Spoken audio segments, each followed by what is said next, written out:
Eu sou a professora Bárbara Camilotti e hoje falaremos da importância da ergonomia na odontologia.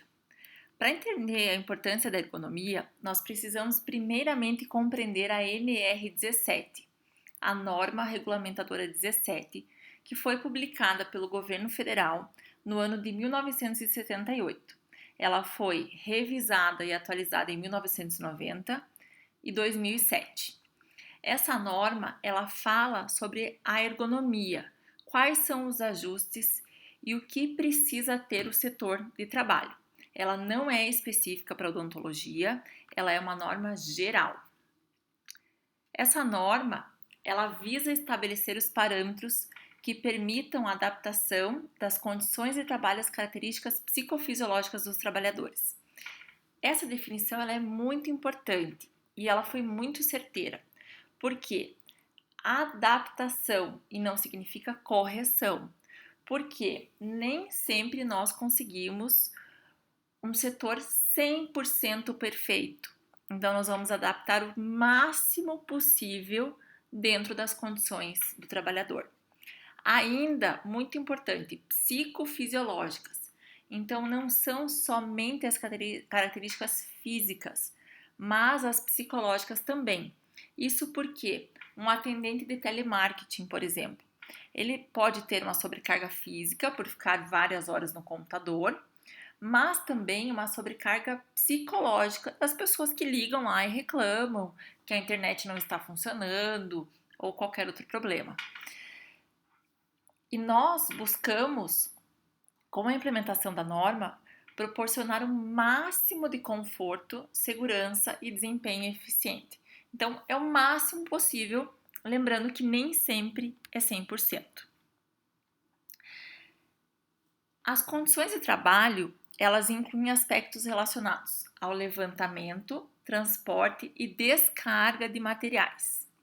Então, vale para uma pessoa que carregue peso, por exemplo, funcionário do correio, ele tem um limite de peso para carregar. Abrange também o mobiliário. Então, como deve ser planejado o mobiliário da sua clínica, da recepção da sua clínica? Existem normas para isso. O mobiliário de um banco, por exemplo. Abrange ainda equipamentos, e aí sim, para cada setor, você vai aplicar as adequações da norma que são pertinentes, o que cabe aplicar para cada setor. Por exemplo, na odonto, nós precisaremos aplicar alguns fundamentos da norma. Não vai ser aplicada a norma 100%. Então, o que for possível trazer dentro da norma, nós faremos isso para proporcionar o máximo de conforto. E ainda se aplica as condições ambientais do posto de trabalho. Então, por exemplo, na imagem, uma pessoa que trabalha numa mina, né, que tem menos ventilação, que tem calor, né? Nós temos que ter condições adequadas. E ainda em relação à organização do trabalho. Por exemplo, você, como dentista, vai atender 10 pacientes no dia. Isso, quanta sobrecarga vai te exigir? Você vai precisar fazer pausas, você vai ter horário de almoço, você vai dar um tempo de relaxamento para a sua condição musculoesquelética, você vai planejar um intervalo entre um paciente e outro. Então, são coisas e são fatores que, dentro das prerrogativas da norma, nós podemos adaptar. Quanto ao levantamento, transporte e descarga individual de materiais. Então, isso vai designar o que uma pessoa só carrega. Então, por exemplo, um funcionário da sua clínica vai retirar o lixo. E esse lixo, ele é muito pesado. Talvez ela não consiga fazer isso sozinha. Ou ela precise de um carrinho para transportar esse lixo. Porque esse levantamento ele vai compreender de onde a pessoa pega o material até onde ela deposita o material, né? O quanto isso impacta na saúde dela. Então, são fatores que nós precisamos pensar também. Quanto ao mobiliário, sempre que um posto de trabalho possa ser planejado para que o trabalho seja feito sentado, nós iremos preferir que seja feito dessa maneira, tá? Isso vale, por exemplo, para algumas lojas, onde elas orientam que os funcionários não sentem, né? Então, se algum funcionário tiver uma condição de uma varize, por exemplo, isso pode ser considerado uma doença ocupacional, porque nos horários de intervalo, essa pessoa poderia ter sentado para ter um descanso dos membros inferiores. Quanto ao mobiliário, para o trabalho manual sentado ou que tenha que ser feito em pé, as bancadas, as mesas, as escrivanias e os painéis, eles devem proporcionar ao trabalhador condições de boa postura, de visualização, e elas têm alguns requisitos que nós já vamos ver na sequência. Então, eu vou planejar a recepção da minha clínica e eu vou colocar um lugar super estreitinho para minha secretária sentar. Ela não vai estar de acordo com a norma, porque ela precisa de condições que favoreçam a boa postura dela. Ou eu vou colocar uma cadeira improvisada e a bancada vai ficar muito alta em relação à altura dessa cadeira. Isso é importante que se pensa para a condição de saúde da sua secretária. Na odonto, com relação ao setor de trabalho, muitas vezes nós não conseguimos adequar 100%. Nós faremos o máximo pensando na saúde dos dentistas. Então, a primeira recomendação é que a altura da superfície de trabalho ela seja compatível com a atividade, com a distância requerida dos olhos ao campo de trabalho e com a altura do assento. Então, por exemplo, nós temos uma imagem onde a coluna está em verdinho e uma imagem onde a coluna tem pontos laranjados. Teoricamente, a figura onde a coluna está verde seria uma figura correta. Porém, esta imagem não está 100% correta, porque apesar da funcionária ter um apoio para os pés, a cadeira está muito alta para ela. Essa cadeira foi regulada nessa altura para que ela fique numa posição de 90 graus do cotovelo e o membro dela fique totalmente apoiado na mesa, né? Ou parcialmente apoiado na mesa, mas que fique numa posição de 90 graus de flexão do cotovelo. Porém, nessa posição de membros inferiores, ela vai ter uma compressão da região posterior da coxa, o que poderia, por exemplo, predispor a um edema, poderia predispor a varizes e até mesmo celulite. Então, para corrigir essa imagem, nós precisaríamos deixar o joelho dela flexionado a 90 graus, para diminuir o apoio na região posterior da coxa. Já a segunda imagem, com relação aos membros inferiores, eles estão numa posição mais adequada. Por quê?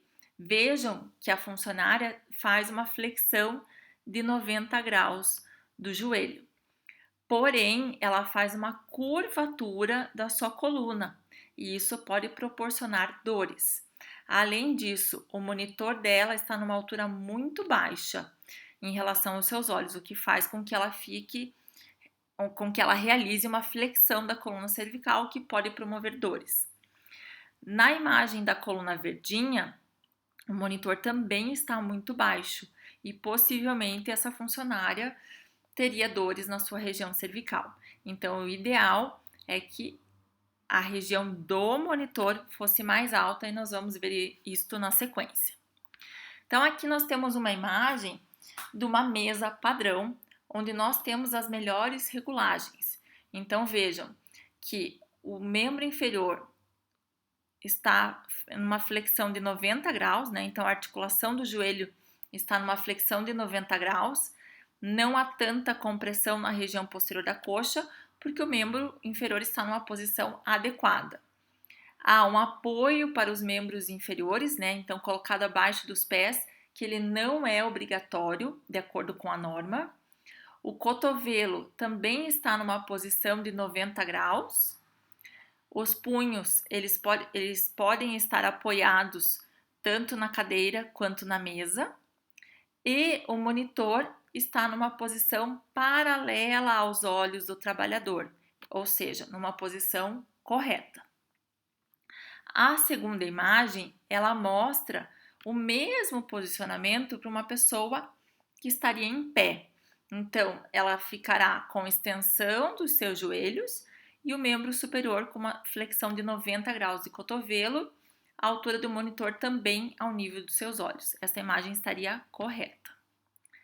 Ainda com relação ao mobiliário, nós temos uma área de trabalho que é deve ser uma área de fácil alcance e visualização pelo trabalhador. Essa área de fácil alcance, ela é dividida em alcance ótimo, que seria a área cinza, uma área para trabalho com as duas mãos e uma área de alcance máximo, onde você colocaria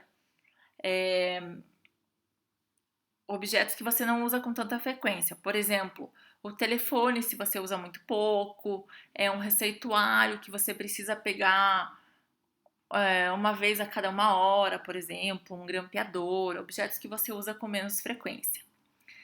A área de alcance máximo, vejam que para determinar o trabalhador está com o seu membro totalmente estendido, tá? Então é uma área onde você não precisa fazer flexão de tronco para apanhar os objetos. A área de alcance ótimo, ela é feita com os cotovelos a 90 graus. Então, aqui nessa região de alcance ótimo, você vai deixar objetos que você usa com frequência. Por exemplo, se você for estudar em casa, onde você vai deixar o seu caderno, o seu livro, o seu lápis, o seu celular e assim por diante. Objetos que você vai usar com mais frequência. Na odonto, nós não conseguimos aplicar isso 100%, porque o trabalho ele envolve o atendimento do seu paciente e pegar os materiais. Então, ele é um trabalho um pouco mais dinâmico. Essa situação seria mais aplicada em trabalhadores de um escritório, por exemplo. Desculpem. Essa área cinza é a área onde você vai colocar o que você usa com mais frequência. Então, seria uma área delimitada dentro do alcance ótimo. Aqui, mostrando em verde, a área de alcance ótimo, alcance máximo, desculpem, e a área onde está o alcance ótimo é a região onde está apoiado o teclado. Então, uma adaptação da imagem do slide anterior para uma situação onde você usa o seu computador. Então, o teclado deve ser posicionado na área de alcance ótimo.